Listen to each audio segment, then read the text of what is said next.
Hi guys, ഇന്നത്തെ നമ്മുടെ video core Kalba mangroves ആണ്. അപ്പം അതിൻ്റെ എൻട്രിയിലാണ് നമ്മൾ നിൽക്കുന്നത്.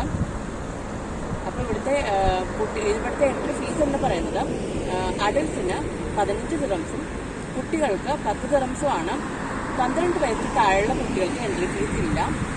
നമ്മൾ സമ്മർ സീസണിലാണ് ഇവിടെ വന്നത്, അതുകൊണ്ട് കുറച്ച് ചൂടൊക്കെ തന്നെയായിരുന്നു. പക്ഷെ കാണാൻ നല്ല ഭംഗിയൊക്കെ തന്നെയാണ്. മാംഗ്രോവ്സിലൂടെ പോകുന്നതുകൊണ്ട് ഒരുപാട് ചൂടൊന്നും അനുഭവപ്പെട്ടില്ല. അപ്പോൾ വിന്റർ സീസണിൽ കുറച്ചും കൂടി നല്ലതായിരിക്കും എന്ന് തോന്നുന്നു. എന്നോട് റിവ്യൂ പറയാൻ പറഞ്ഞത് കൊണ്ടാണ് ഞാൻ പറഞ്ഞത്. പിന്നെ എല്ലാം തന്നെ ഞാൻ വീഡിയോയിൽ ഉൾപ്പെടുത്തിയിട്ടുണ്ട്. പിന്നെ കൂടുതലായിട്ട് എന്താണ് പറയാനുള്ളതെന്ന് വെച്ചിട്ടുണ്ടെങ്കിൽ അതിൻ്റെ ഗൂഗിൾ മാപ്പ് ഗൂഗിളിൽ അവൈലബിൾ ആണ്. അപ്പോൾ ബാക്കിയെല്ലാം നമുക്ക് വീഡിയോയിൽ കാണാം. ഇന്ന് നമ്മൾ പോകുന്നത് കോർ കൽബ മാംഗ്രോവ്സിലാണ്. ഷാർജയിൽ നിന്നാണ് നമ്മൾ പോകുന്നത്. ഷാർജയിൽ നിന്ന് ഏകദേശം 120 കിലോമീറ്ററോളം ദൂരമുണ്ട്. വെള്ളിയാഴ്ച ആയതുകൊണ്ട് ഞങ്ങൾ ഉച്ച കഴിഞ്ഞിട്ടാണ് ഇവിടുന്ന് സ്റ്റാർട്ട് ചെയ്യുന്നത്. വെള്ളിയാഴ്ചത്തെ ടൈം എന്ന് പറയുന്നത് 2 o'clock to 6 o'clock ആണ്. ടിക്കറ്റ് ചാർജ് എല്ലാം നമ്മുടെ വീഡിയോയിലുണ്ട്. അത് മാത്രമല്ല ഞാൻ ഡിസ്ക്രിപ്ഷൻ ബോക്സിലും കൂടി ഒന്ന് ഇട്ടേക്കാം. നമ്മൾ മെയിൻ എൻട്രിയിലാണ് നിൽക്കുന്നത്. ഇനി ഇവിടെ നിന്നാണ് നമ്മുടെ ആ ഒരു മാംഗ്രോവ്സിലോട്ട് പോകാനുള്ള എൻട്രിയൊക്കെ സ്റ്റാർട്ട് ചെയ്യുന്നത്.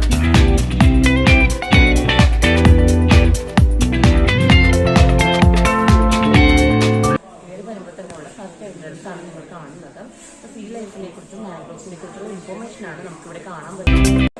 കാർബൺ ഡൈ ഓക്സൈഡ് മറൈൻ എക്കോസിസ്റ്റത്തിൽ സ്റ്റോർ ചെയ്യുന്നതിനെയാണ് ബ്ലൂ കാർബൺ എന്ന് പറയുന്നത്. അപ്പൊ നമ്മുടെ ഒരുപാട് മാംഗ്രോവ്സ് ഒക്കെ ഇങ്ങനെ ഉണ്ടാവുമ്പോൾ നമ്മുടെ ഈ ഗ്ലോബൽ വാർമിംഗ് ഒക്കെ വരാൻ കുറച്ച് അതിനെ തടയാൻ കുറച്ച് സഹായിക്കും. ഈ പോസ്റ്ററിൽ കാണിക്കുന്നത് അതിനൊരു എക്സാമ്പിൾ ആണ്. നമുക്ക് ഒരുപാട് നമ്മൾ കാറും അതുപോലെ തന്നെ നമ്മുടെ വെഹിക്കിൾസ് ഉപയോഗിക്കുമ്പോൾ ഒരുപാട് പൊല്യൂഷനൊക്കെ ഉണ്ട്.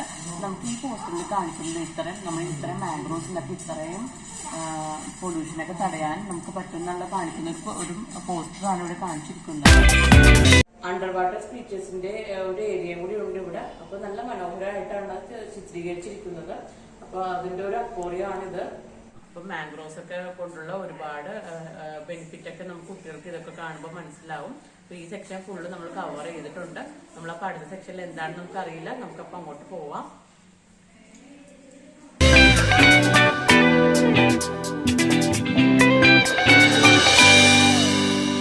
ബേർഡ്സിന്റെ ഏരിയ എന്ന് പറയുന്നത് ഇത്രേ ഉള്ളൂ. പക്ഷെ ഏറ്റവും ഇഷ്ടപ്പെടുന്ന വെച്ചിട്ടുണ്ടെങ്കിൽ വളരെ ക്ലോസ് ആയിട്ടാണ് ബേർഡ്സ്. കേജിലൊന്നും അല്ല. കുട്ടികൾക്ക് കണ്ടാൽ തന്നെ ഒരുപാട് ഇഷ്ടപ്പെടും. അവിടെയാണ് നമുക്ക് പോകാനുള്ള മാംഗ്രോവ്സ്. നമ്മൾ അങ്ങോട്ടാണ് ഇനി പോകുന്നത്.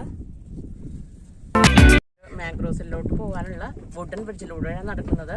രണ്ട് സൈഡിലും കാണുന്നുള്ള വ്യൂ നല്ല ഭംഗിയാണ്. നല്ല ബ്ലൂ കളറിലെ വാട്ടറാണ്. പിന്നെ ഈ മാംഗ്രോവ്സിലുള്ള വ്യൂ നമുക്ക് ഈ ഫോട്ടോയിലും വീഡിയോയിലും കാണുന്ന പോലെയല്ല, നിങ്ങൾക്ക് എക്സ്പ്രസ് ചെയ്യാൻ പറ്റാവുന്ന അത്രയും ഭംഗി തന്നെയാണ്. അങ്ങനെ നമ്മുടെ മാംഗ്രോവ്സിന്റെ സെന്ററിൽ നമ്മൾ എത്തിയിരിക്കുകയാണ്. നമുക്ക് ഉള്ളിലോട്ട് ചെന്നിട്ട് അവിടുത്തെ കാഴ്ചകളൊക്കെ കാണാം.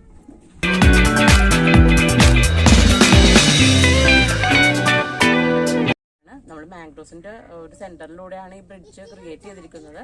നമ്മൾ ഇതിന്റെ ഉള്ളിലൂടെയാണ് നടക്കുന്നത്. അപ്പോൾ ഒരു നല്ലൊരു റീഫ്രഷിംഗ് ആയിട്ടുള്ള ഒരു എക്സ്പീരിയൻസ് തന്നെയാണ്. അപ്പൊ അതുകൊണ്ട് ഇവിടെ നിന്ന് അധികം ബേർഡ്സിനൊന്നും നമുക്ക് കാണാൻ പറ്റിയിട്ടില്ല.